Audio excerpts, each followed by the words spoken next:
ಆಕಾಶವಾಣಿ ಪ್ರದೇಶ ಸಮಾಚಾರ ಓದುತ್ತಿರುವವರು ಸರ್ವಮಂಗಳ ಎಂ ಕುಶಾಲ್. ಮುಖ್ಯಾಂಶಗಳು: ಖಾಸಗಿ ಆಸ್ಪತ್ರೆಗಳು ಅಪ್ರಾಪ್ತ ವಯಸ್ಕ ಗರ್ಭಿಣಿಯರ ಪ್ರಕರಣಗಳನ್ನು ವರದಿ ಮಾಡುವಂತೆ ಆರೋಗ್ಯ ಇಲಾಖೆಯಿಂದ ಮಾರ್ಗಸೂಚಿ. ಬಿರುಸುಗೊಂಡ ಉಪಚುನಾವಣಾ ಪ್ರಚಾರ. ಬಾಗಲಕೋಟೆ, ದಾವಣಗೆರೆ, ದಕ್ಷಿಣ ವಿಧಾನಸಭಾ ಕ್ಷೇತ್ರಗಳಲ್ಲಿ ರಾಜಕೀಯ ಮುಖಂಡರಿಂದ ಮತಯಾಚನೆ. ಉಪಚುನಾವಣೆಯ ಮತದಾನದಂದು ಮತದಾರರಿಗೆ ವೇತನ ಸಹಿತ ರಜೆ ನೀಡುವಂತೆ ರಾಜ್ಯ ಸರ್ಕಾರಕ್ಕೆ ಚುನಾವಣಾ ಆಯೋಗ ನಿರ್ದೇಶನ. ಸ್ವಯಂ ಗಣತಿ ಮೂಲಕ 2027ರ ಜನಗಣತಿಯಲ್ಲಿ ಭಾಗವಹಿಸುವಂತೆ ಕೇಂದ್ರ ಸಚಿವ ಪ್ರಹ್ಲಾದ್ ಜೋಶಿ ಕರೆ. ಬೆಂಗಳೂರು ಸೇರಿದಂತೆ ರಾಜ್ಯದಲ್ಲಿ ಆಟೋ ಎಲ್ಪಿಜಿ ಪೂರೈಕೆ ಹೆಚ್ಚಿದ ಐಒಸಿಎಲ್. ವಾರ್ತೆಗಳ ವಿವರ. ರಾಜ್ಯ ಸರ್ಕಾರ ಇಂದು ಆರೋಗ್ಯ ಇಲಾಖೆಯ ಮಾರ್ಗಸೂಚಿಗಳನ್ನು ಹೊರಡಿಸಿದ್ದು, ಖಾಸಗಿ ಆಸ್ಪತ್ರೆಗಳು ಲೈಂಗಿಕ ಅಪರಾಧಗಳಿಂದ ಮಕ್ಕಳ ರಕ್ಷಣೆ ಕಾಯ್ದೆಯಡಿಯಲ್ಲಿ ಅಪ್ರಾಪ್ತ ವಯಸ್ಕ ಗರ್ಭಿಣಿಯರ ಪ್ರಕರಣಗಳನ್ನು ವರದಿ ಮಾಡುವುದನ್ನು ಕಡ್ಡಾಯಗೊಳಿಸಿದೆ. ಯಾವುದೇ ಬಾಲಗರ್ಭಿಣಿ ಪ್ರಕರಣ ಖಾಸಗಿ ಆಸ್ಪತ್ರೆಯಲ್ಲಿ ದಾಖಲಾದರೆ ಸಂಬಂಧಿಸಿದ ವೈದ್ಯರು ತಕ್ಷಣವೇ ಪೊಲೀಸ್ ಠಾಣೆಗೆ ಮಾಹಿತಿ ನೀಡುವುದು ಕಡ್ಡಾಯವಾಗಿದೆ. ವರದಿ ಮಾಡಲು ವಿಫಲವಾದ ವೈದ್ಯರು ಮತ್ತು ಖಾಸಗಿ ಆಸ್ಪತ್ರೆಗಳ ವಿರುದ್ಧ ಕಾನೂನಾತ್ಮಕ ಕ್ರಮ ಕೈಗೊಳ್ಳುವುದಾಗಿ ಸರ್ಕಾರ ಎಚ್ಚರಿಕೆ ನೀಡಿದೆ. ಆಸ್ಪತ್ರೆಗಳು ಫೋಕ್ಸೋ ಪ್ರಕರಣದ ವಿವರಗಳನ್ನು ಸೂಕ್ತವಾಗಿ ದಾಖಲಿಸಬೇಕು. ವೈದ್ಯಕೀಯ ದಾಖಲೆಗಳನ್ನು ಕಾನೂನುಬದ್ಧವಾಗಿ ಸಂಗ್ರಹಿಸಬೇಕು. ರೋಗಿಯ ಗೌಪ್ಯತೆಯನ್ನು ಕಾಪಾಡಬೇಕು. ತನಿಖಾಧಿಕಾರಿಗಳಿಗೆ ಅಗತ್ಯ ಸಹಕಾರ ನೀಡಬೇಕು ಎಂದು ಸರ್ಕಾರ ಮಾರ್ಗಸೂಚಿಯಲ್ಲಿ ತಿಳಿಸಿದೆ. ದಾವಣಗೆರೆ ದಕ್ಷಿಣ ಹಾಗೂ ಬಾಗಲಕೋಟೆ ವಿಧಾನಸಭಾ ಕ್ಷೇತ್ರಗಳಲ್ಲಿ ಉಪಚುನಾವಣೆ ಪ್ರಚಾರ ಬಿರುಸುಗೊಂಡಿದೆ. ಮುಖ್ಯಮಂತ್ರಿ ಸಿದ್ದರಾಮಯ್ಯ ಅವರು ಬಾಗಲಕೋಟೆಯಲ್ಲಿ ಕಾಂಗ್ರೆಸ್ ಅಭ್ಯರ್ಥಿ ಉಮೇಶ್ ಮೇಟಿ ಪರ ಪ್ರಚಾರ ನಡೆಸುತ್ತಿದ್ದಾರೆ. ಇನ್ನೊಂದೆಡೆ ದಾವಣಗೆರೆಯಲ್ಲಿ ಕಾಂಗ್ರೆಸ್ ಅಭ್ಯರ್ಥಿ ಸಮರ್ಥ್ ಶಾಮನೂರು ಪರ ಉಪಮುಖ್ಯಮಂತ್ರಿ ಡಿಕೆ ಶಿವಕುಮಾರ್ ಮತಯಾಚಿಸುತ್ತಿದ್ದಾರೆ. ದಾವಣಗೆರೆಯಲ್ಲಿ ಬಿಜೆಪಿ ಅಭ್ಯರ್ಥಿ ಶ್ರೀನಿವಾಸ ಟಿ ದಾಸ ಕರಿಯಪ್ಪ ಅವರ ಪರವಾಗಿ ಬಳ್ಳಾಪುರ, ಹೊಸನಾಯಕನಹಳ್ಳಿ ಹಾಗೂ ಹದಡಿ ಗ್ರಾಮಗಳಲ್ಲಿ ಪ್ರತಿಪಕ್ಷ ನಾಯಕ ಆರ್ ಅಶೋಕ ಮತಯಾಚಿಸಿದರು. ಬಿಜೆಪಿ ಅಭ್ಯರ್ಥಿಯನ್ನು ಗೆಲ್ಲಿಸುವಂತೆ ಅವರು ಮನವಿ ಮಾಡಿದರು. ಬಿಜೆಪಿ ರಾಜ್ಯಾಧ್ಯಕ್ಷ ಬಿವೈ ವಿಜಯೇಂದ್ರ ಮಾತನಾಡಿ, ಉಪಚುನಾವಣೆ ನಡೆಯುವ 2 ಕ್ಷೇತ್ರಗಳಲ್ಲಿ ಬಿಜೆಪಿ ಅಭ್ಯರ್ಥಿ ಗೆಲುವು ಸಾಧಿಸಲಿದ್ದಾರೆ ಎಂದು ವಿಶ್ವಾಸ ವ್ಯಕ್ತಪಡಿಸಿದ್ದಾರೆ. ಬಾಗಲಕೋಟೆಯಲ್ಲಿ ಮಾತನಾಡಿದ ಕೇಂದ್ರ ಸಚಿವ ವಿ ಸೋಮಣ್ಣ, ರಾಜ್ಯ ಸರ್ಕಾರದ ಭ್ರಷ್ಟಾಚಾರದ ವಿರುದ್ಧ ಅಸಮಾಧಾನ ವ್ಯಕ್ತಪಡಿಸಿದ್ದಾರೆ. ಇನ್ನೊಂದೆಡೆ ಸಂಸದ ರಮೇಶ್ ಜಿಗಜಿಣಗಿ ಮಾತನಾಡಿ, ಬಾಗಲಕೋಟೆಯಲ್ಲಿ ಈ ಹಿಂದೆ ಶಾಸಕರಾಗಿದ್ದ ಬಿಜೆಪಿ ಅಭ್ಯರ್ಥಿ ವೀರಣ್ಣ ಚರಂತಿಮಠ ಸಾಕಷ್ಟು ಅಭಿವೃದ್ಧಿ ಕೆಲಸ ಮಾಡಿದ್ದು, ಅವರನ್ನು ಗೆಲ್ಲಿಸುವಂತೆ ಮನವಿ ಮಾಡಿದ್ದಾರೆ. ಉಪಚುನಾವಣೆಯ ಮತದಾನ ನಡೆಯುವ ಇದೇ 9ರಂದು ವೇತನ ಸಹಿತ ರಜೆ ನೀಡಬೇಕೆಂದು ಚುನಾವಣಾ ಆಯೋಗ ರಾಜ್ಯ ಸರ್ಕಾರಕ್ಕೆ ನಿರ್ದೇಶನ ನೀಡಿದೆ. ರಾಜ್ಯದಲ್ಲಿ ಬಾಗಲಕೋಟೆ ಮತ್ತು ದಾವಣಗೆರೆ ದಕ್ಷಿಣ ವಿಧಾನಸಭಾ ಕ್ಷೇತ್ರಕ್ಕೆ ಉಪಚುನಾವಣೆ ನಡೆಯಲಿದ್ದು, ಅಲ್ಲಿನ ಮತದಾರರಿಗೆ ವೇತನ ಸಹಿತ ರಜೆ ಅನ್ವಯವಾಗಲಿದೆ. ಚುನಾವಣಾ ಆಯೋಗದ ನಿಬಂಧನೆಗಳನ್ನು ಉಲ್ಲಂಘಿಸುವ ಉದ್ಯೋಗದಾತರಿಗೆ ದಂಡ ವಿಧಿಸಲಾಗುವುದು ಎಂದು ಆಯೋಗ ತಿಳಿಸಿದೆ. ತಮ್ಮ ಕ್ಷೇತ್ರದ ಹೊರಗೆ ಇರುವ ಕೈಗಾರಿಕೆ ಅಥವಾ ವಾಣಿಜ್ಯ ಸಂಸ್ಥೆಗಳಲ್ಲಿ ಕೆಲಸ ಮಾಡುತ್ತಿರುವ ಮತದಾರರು ವೇತನ ಸಹಿತ ರಜೆಯ ಪ್ರಯೋಜನ ಪಡೆಯಲು ಅರ್ಹರಾಗಿದ್ದಾರೆ. ದೇಶದ ಭವಿಷ್ಯದ ಯೋಜನೆಗಳು ಮತ್ತು ಅಭಿವೃದ್ಧಿಯ ದಿಕ್ಸೂಚಿಯೇ ನೈಜ ಅಂಕಿಅಂಶಗಳನ್ನು ನೀಡುವ ಜನಗಣತಿ. 2027ರ ಜನಗಣತಿ ಪ್ರಕ್ರಿಯೆ ಆರಂಭವಾಗಿದ್ದು, ಈ ಬಾರಿ ಸ್ವಯಂ ಗಣತಿ ಮಾಡುವ ಅದ್ಭುತ ಅವಕಾಶ ಸಿಕ್ಕಿದೆ. ಎಲ್ಲ ನಾಗರಿಕರು ಸ್ವಯಂ ಜನಗಣತಿಯಲ್ಲಿ ಸಕ್ರಿಯವಾಗಿ ಭಾಗವಹಿಸುವಂತೆ ಕೇಂದ್ರ ಸಚಿವ ಪ್ರಹ್ಲಾದ್ ಜೋಶಿ ಕರೆ ನೀಡಿದ್ದಾರೆ. ಹುಬ್ಬಳ್ಳಿಯಲ್ಲಿ ಮಾತನಾಡಿದ ಅವರು, ಕುಟುಂಬದ ವಿವರಗಳನ್ನು ಸರಳವಾಗಿ ಭರ್ತಿ ಮಾಡಿ ದಾಖಲಿಸಿದ ನಂತರ ಬರುವ ಎಸ್ಇಐಡಿಯನ್ನು ಜೋಪಾನವಾಗಿ ಇಟ್ಟುಕೊಳ್ಳಿ.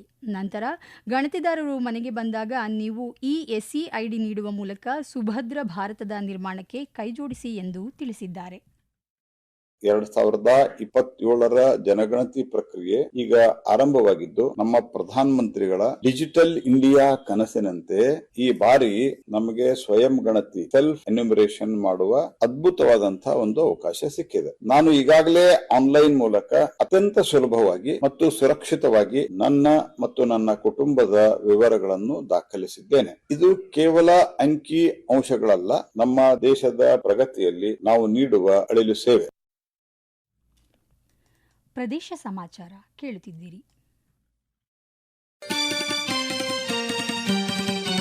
ನಮ್ಮ ಎಲ್ಲಾ ರಾಷ್ಟ್ರೀಯ ವಾರ್ತೆಗಳು ಹಾಗೂ ಪ್ರದೇಶ ಸಮಾಚಾರ ಈಗ ಆಕಾಶವಾಣಿ ನ್ಯೂಸ್ ಕನ್ನಡ ಯೂಟ್ಯೂಬ್ ಚಾನೆಲ್ನಲ್ಲಿ ಲಭ್ಯ.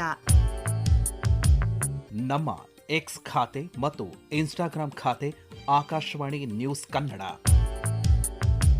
ಹೆಚ್ಚಿನ ಮಾಹಿತಿಗಾಗಿ ನಮ್ಮ ಫೇಸ್ಬುಕ್ ಖಾತೆ ಆಕಾಶವಾಣಿ ವಾರ್ತೆ ಕನ್ನಡವನ್ನು ಅನುಸರಿಸಿ. ಮಾಹಿತಿಯ ಹೂರಣ ವಾರದ ಕಾರ್ಯಕ್ರಮ ಪ್ರಚಲಿತ ವಿದ್ಯಮಾನ ಪ್ರತಿ ಬುಧವಾರ 9:15.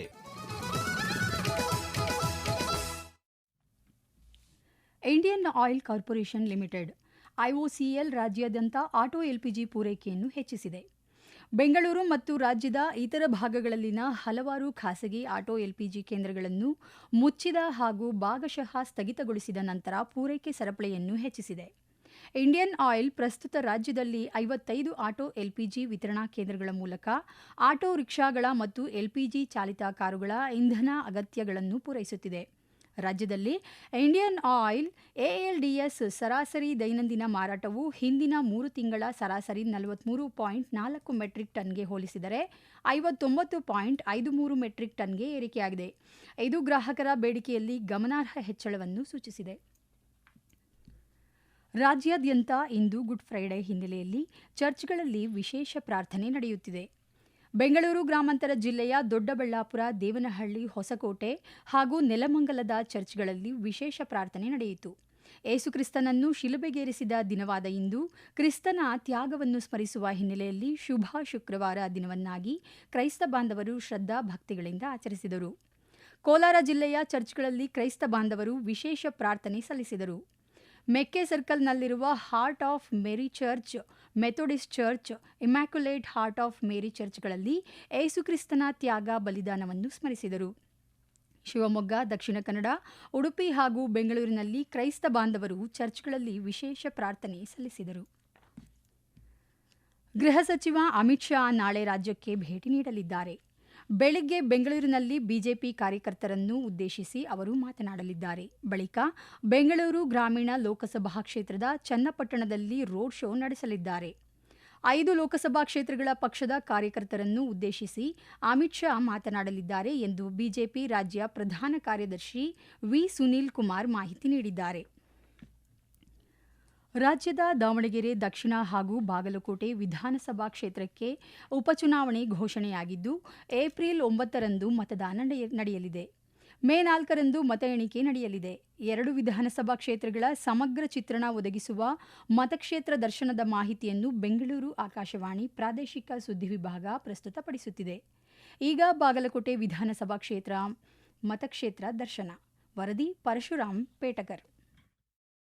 ಬಾಗಲಕೋಟೆ ವಿಧಾನಸಭಾ ಕ್ಷೇತ್ರದಲ್ಲಿ ಮತ್ತೆ ಉಪಚುನಾವಣೆಯ ರಾಜಕೀಯ ಚಟುವಟಿಕೆ ಭರದಿಂದ ಸಾಗಿದೆ. ಈ ಬಾರಿಯ ಉಪಚುನಾವಣೆಯಲ್ಲಿ ಪ್ರಮುಖ ರಾಜಕೀಯ ಪಕ್ಷಗಳಾದ ಕಾಂಗ್ರೆಸ್ ಮತ್ತು ಬಿಜೆಪಿ ನಡುವೆ ನೇರ ಪೈಪೋಟಿ ಏರ್ಪಟ್ಟಿದೆ. ಕಾಂಗ್ರೆಸ್ ಪಕ್ಷದಿಂದ ದಿವಂಗತ ಎಚ್.ವೈ. ಮೇಟಿಯವರ ಪುತ್ರ ಉಮೇಶ್ ಮೇಟಿ ಸ್ಪರ್ಧಿಸುತ್ತಿದ್ದು, ಬಿಜೆಪಿ ಅಭ್ಯರ್ಥಿಯಾಗಿ ವೀರಣ್ಣ ಚರಂತಿಮಠ ಕಣಕ್ಕಿಳಿದಿದ್ದಾರೆ. ಬಾಗಲಕೋಟೆ ಮತಕ್ಷೇತ್ರದಲ್ಲಿ ಒಟ್ಟು 322 ಮತಗಟ್ಟೆಗಳನ್ನು ಸ್ಥಾಪಿಸಲಾಗಿದ್ದು, 2,59,797 ಮತದಾರರು ಮತದಾನ ಹಕ್ಕು ಹೊಂದಿದ್ದು, ಇವರಲ್ಲಿ 1,26,999 ಪುರುಷರು, 1,32,775 ಮಹಿಳೆಯರು ಹಾಗೂ 23 ಇತರೆ ಮತದಾರರು ಸೇರಿದ್ದಾರೆ. ಯುವ ಮತದಾರರ ಸಂಖ್ಯೆ 4,387 ಆಗಿದ್ದು, ಇವರಲ್ಲಿ 2,278 ಮಹಿಳೆಯರು ಹಾಗೂ 2,109 ಪುರುಷರಿದ್ದಾರೆ. 85 ವರ್ಷ ಮೇಲ್ಪಟ್ಟ ಹಿರಿಯ ಮತದಾರರು 3,017 ಇದ್ದು, ಮಹಿಳಾ ಮತದಾರರೇ ಹೆಚ್ಚು. 100 ವರ್ಷ ದಾಟಿದ 38 ಮತದಾರರಲ್ಲಿ 26 ಮಹಿಳೆಯರು ಮತ್ತು 12 ಪುರುಷರು ಸೇರಿದ್ದಾರೆ. ವಿಶೇಷ ಚೇತನ ಮತದಾರರು 2,643 ಇದ್ದು, ಇವರಲ್ಲಿ 1,536 ಪುರುಷರು ಹಾಗೂ 1,107 ಮಹಿಳೆಯರು ಸೇರಿದ್ದಾರೆ. 385 ಸೇವಾ ಮತದಾರರು ಕೂಡ ಪಟ್ಟಿಯಲ್ಲಿ ಇದ್ದಾರೆ. 80 ವರ್ಷ ಮೇಲ್ಪಟ್ಟ ವೃದ್ಧರು ಹಾಗೂ ವಿಶೇಷ ಚೇತನರಿಗೆ ಮನೆಮಠದಲ್ಲಿಯೇ ಮತದಾನ ಮಾಡಲು ಅವಕಾಶ ಕಲ್ಪಿಸಲಾಗಿದೆ. ಕೊನೆಯಲ್ಲಿ ಮತ್ತೊಮ್ಮೆ ಮುಖ್ಯಾಂಶಗಳು. ಖಾಸಗಿ ಆಸ್ಪತ್ರೆಗಳು ಅಪ್ರಾಪ್ತ ವಯಸ್ಕ ಗರ್ಭಿಣಿಯರ ಪ್ರಕರಣಗಳನ್ನು ವರದಿ ಮಾಡುವಂತೆ ಆರೋಗ್ಯ ಇಲಾಖೆಯಿಂದ ಮಾರ್ಗಸೂಚಿ. ಬಿರುಸುಗೊಂಡ ಉಪಚುನಾವಣೆ ಪ್ರಚಾರ. ಬಾಗಲಕೋಟೆ, ದಾವಣಗೆರೆ, ದಕ್ಷಿಣ ವಿಧಾನಸಭಾ ಕ್ಷೇತ್ರಗಳಲ್ಲಿ ರಾಜಕೀಯ ಮುಖಂಡರಿಂದ ಮತಯಾಚನೆ. ಉಪಚುನಾವಣೆಯ ಮತದಾನದಂದು ಮತದಾರರಿಗೆ ವೇತನ ಸಹಿತ ರಜೆ ನೀಡುವಂತೆ ರಾಜ್ಯ ಸರ್ಕಾರಕ್ಕೆ ಚುನಾವಣಾ ಆಯೋಗ ನಿರ್ದೇಶನ. ಸ್ವಯಂ ಗಣತಿ ಮೂಲಕ 2027ರ ಜನಗಣತಿಯಲ್ಲಿ ಭಾಗವಹಿಸುವಂತೆ ಕೇಂದ್ರ ಸಚಿವ ಪ್ರಹ್ಲಾದ್ ಜೋಶಿ ಕರೆ. ಬೆಂಗಳೂರು ಸೇರಿದಂತೆ ರಾಜ್ಯದಲ್ಲಿ ಆಟೋ ಎಲ್ಪಿಜಿ ಪೂರೈಕೆ ಹೆಚ್ಚಿಸಿದ ಐಒಸಿಎಲ್. ಇಲ್ಲಿಗೆ ಪ್ರದೇಶ ಸಮಾಚಾರ ಮುಗಿಯಿತು. ನಮ್ಮ ಮುಂದಿನ ವಾರ್ತಾ ಪ್ರಸಾರ ಸಂಜೆ 6:40ಕ್ಕೆ.